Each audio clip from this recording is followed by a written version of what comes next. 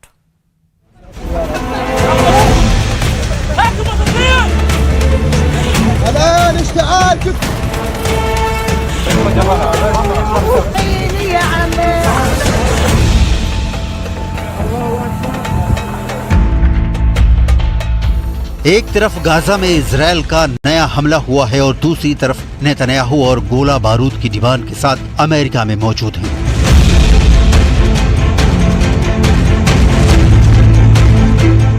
Gaza में Israel की बमबारी से एक ही दिन में करीब 100 लोगों की मौत हो चुकी है, 300 से ज्यादा घायल हैं। ये गाजा में सबसे खूनी दिनों में से एक साबित हुआ है।